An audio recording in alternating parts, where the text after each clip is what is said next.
everybody, I'm John from John's Garage.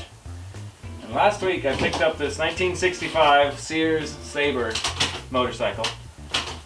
According to my research, there's about 10,000 of them made, and I think this is one of the earliest ones based on the stamp on the other side of the frame.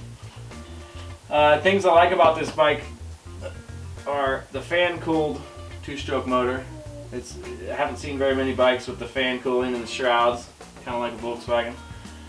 And the handlebars are great bend, and they also hide the wires for the headlight inside them. I think that's a real classy move. I bought it for $50. I found it on Craigslist, and I couldn't pass it up. When I was buying it, I really expected it to be a parts bike, and I was just going to sell parts off of it.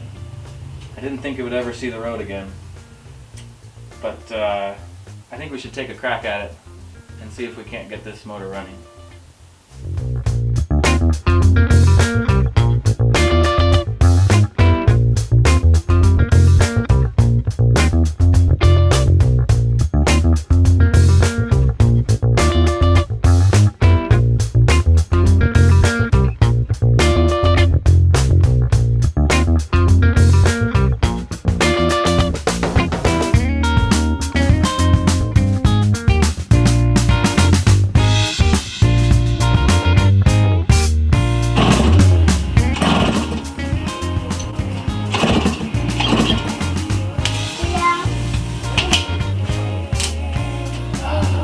Start.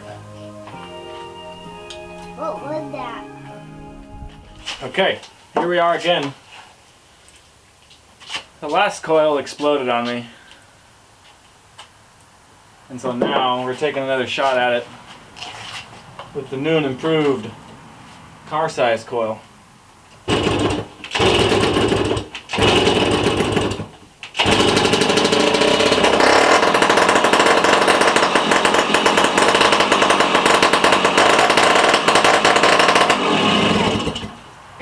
She sounds good.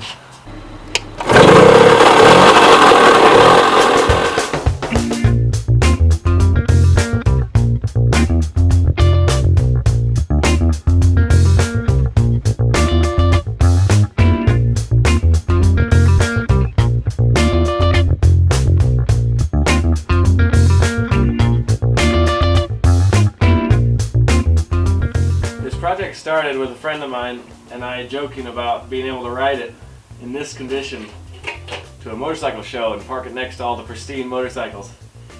And sure enough, Bikes and Beer is 2 days away, and I think we're ready. My absolute favorite feature of this motorcycle is the patina on the gas tank. Now, I needed a place to hide a couple oddball things that I added onto this motorcycle to make it function.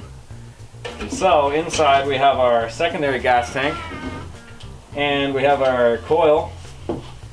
The best way to mount these is to just let them bang around in your little basket of treasures here. To get this project going, I started with removing the fan shroud, and I removed the cylinder head, and I beat on the top of the piston with a piece of wood for a couple minutes, and that freed up the motor.